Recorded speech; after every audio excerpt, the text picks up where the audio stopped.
Hi, Christine here, and today I'm going to talk to you about the lowest barrier to entry.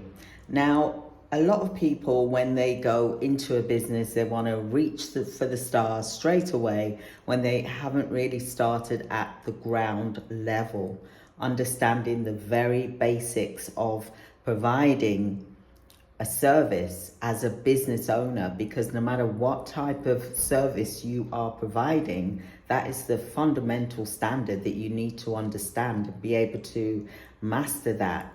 And a lot of people are not starting off at the lower level, they're trying to start at the higher level, which can sometimes slow things down a lot because there's more requirements, there's more regulations, there's more compliance, there's more paperwork, there's more pages of contracts that you need to fill in when you're doing the bid writing. Whereas when you go for something which is lower barrier to entry, then it's not going to be as difficult as having something which is a very large governmental contract where they need to see proven track record, or you need to be able to explain how you're going to deliver that service and how you are going to structure your staff members and in terms of the delivery of the service, and that that you ensure that you're able to meet that by giving evidence of how you can do that. Now, the best way to get into whatever business that you're doing is to start off at the very bottom. Learn to walk before you run. Learn to really understand the foundations first and start off small so that you're building up a strong reputation, a strong point. And with today's uncertainty and difficulties, the requirements are a lot harder, a lot stronger. They want the best of the best of the best. So a lot of the governmental contracts are looking for really experienced companies that have done this for many years. So start off. My advice to you is to start off at the very beginning. Maybe you could start off with a janitorial cleaning contract.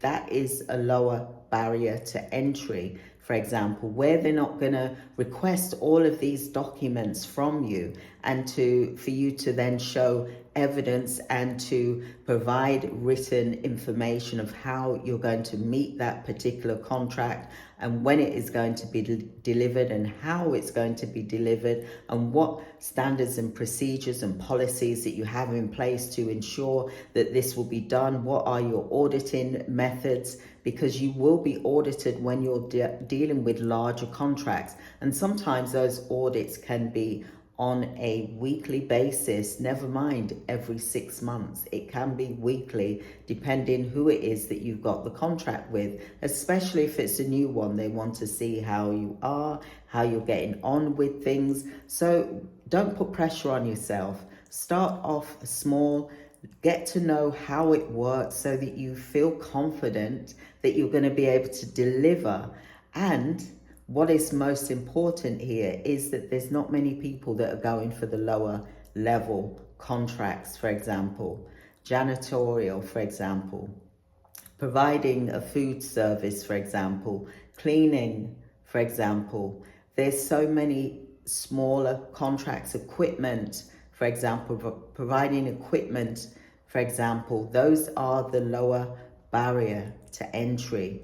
They're not going to be expecting, a 100-page document that we have to fill out when we're applying for contracts for an organization, for example, like a government organization. They sometimes do request that you fill out this 100-page contract, for example. So why put that stress on you when you can start off very small, start off with a very small cleaning contract or providing a porter service, janitorial service, for example, even cleaning portaloos, things like that. Start off very, very basic. Start off with ones that are at events, for example, where you're cleaning afterwards, helping them to tidy up the room, for example. Start off with those type of contracts rather than trying to jump for these really big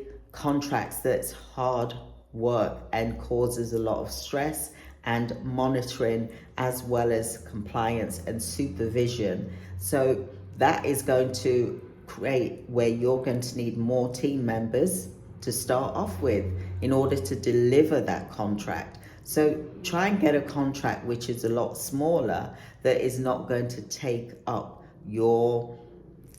much of your time, that you're able to deliver it, and you don't need a big team in order to deliver that contract. All the team that you need is those that is going out to deliver the service that you are providing. So always think, if you're starting out, start off small. That is what I would say to those that are beginners. There are plenty of contracts that are for small micro companies where it's not going to ask for lots of compliance and lots of documents and policies and procedures, and let me see your audits and how many staff members do you have, let me see your staff matrix, for example.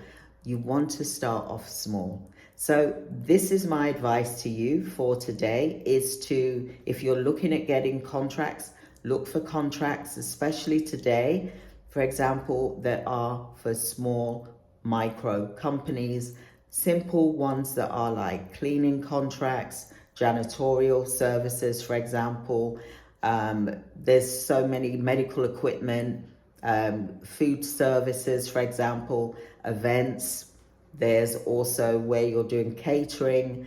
There's lots of smaller contracts that are like that, rather than dealing with a big, large organization that is going to ask so much from you. And it's going to be quite stressful for you to actually deliver that service. So don't put that stress on yourself when you're just starting out. Because when you're looking at these larger contracts, it can take quite a long time, because sometimes there's rounds after rounds after rounds after rounds, which could actually lead into 6 months. And then you could be in that 6 month, and then suddenly they've decided that you haven't met the criteria, and that the ones that are there are stronger than you. So then you've wasted 6 months, for example, when you could have looked at something which is more smaller and easier for you to gain and to win that particular contract. So please, business owners, if you're starting out, start off small. Don't try and jump and aim for the stars. Start off small, and then you'll be able to feel more confident, and you will be in control with that particular contract. You won't get stressed.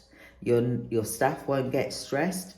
You will not be feeling as if someone's on your back all the time, seeing what you're doing and how you're delivering the service and have you met the need, for example. And let me tell you, things change. Even though you may apply for a government contract, for example, 3 months down the line, they could turn around and say, I'm sorry, we're not doing that contract now. We don't have the money. So be realistic as well. And that's why I say start off tiny, start off with small ones, because there's a lot of organizations out there where you're applying for contracts and you're waiting for them to make that decision of when they're going to use you. And yes, they could say, yes, you've got the contract, for example, and they give you the start date, but they're going to also choose who they feel is the best person alongside you, for example, that has also won that contract, and they will get chosen first if they are better than you. So this is why you have to make sure that you are the best, that you are the only logical choice, that they're going to use you first, rather than use another agency that's been going around for a number of years, and you could possibly end up not having as much work as you would like to, because they're looking at the person who has been doing it for a long period of time because they think, well, they know how it works, so we're going to go with them and that's what we're going to do. We'll use you when we need to, when we've got no one else to. So you could be like a third tier rather than the first person that they're going to use. So please bear in mind, always look at many contracts, not just the big one that you see. Look at applying for a contract every month, for example, and always look at something which is easy for you to be able to control and to monitor that particular contract. Because it's okay you getting saying, oh, I'll just get someone in to man it for me. What if that person goes off sick? What if that person no longer wants to work for you anymore? Are you going to know how to do it and take over from that point? Because whilst you're waiting to rehire someone, it could be 2 weeks, 3 weeks, for example, before you find the right match. So make sure that you, as I say, keep in your lane, something that you know that you're able to manage and to be in control of, because you don't want something running away with you where you can't control it and something happens and then you've lost the contract. But also it could have been a safeguarding issue, for example, or maybe you didn't do your proper due diligence regarding a staff member that you've taken on. So that could affect you getting future contracts as well, because you could be disqualified, for example, especially if it's safeguarding. So please be mindful of that. Start off small. That is my advice to you, to begin small and to grow in a pace that is manageable for you. This is 2025. We don't have to do things in a stressful way anymore. We can take our time. We can understand how things work so that we're strong each contract that we take on and build our portfolios with. So I hope that that was helpful for you. I just wanted to jump in here, do a quick video for those of you that are doing a care business, for example.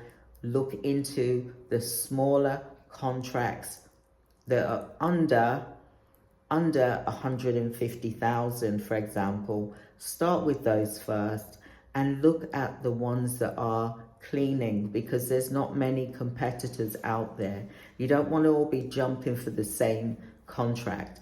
Look at ones that seems too simple. Go for those ones first. And then you win it, and then you then build your confidence up, and maybe it might be 20,000, for example. But get multiple ones like that and it will add up. But at least you'll be in control and it's not going to run away with you. So thank you so much for listening to this video today, and I will see you soon. I hope you can join me for my wealth building trainings as well that I do on YouTube here. I look forward to speaking with you all soon. Thank you so much, and I will speak to you soon. Thank you. Bye.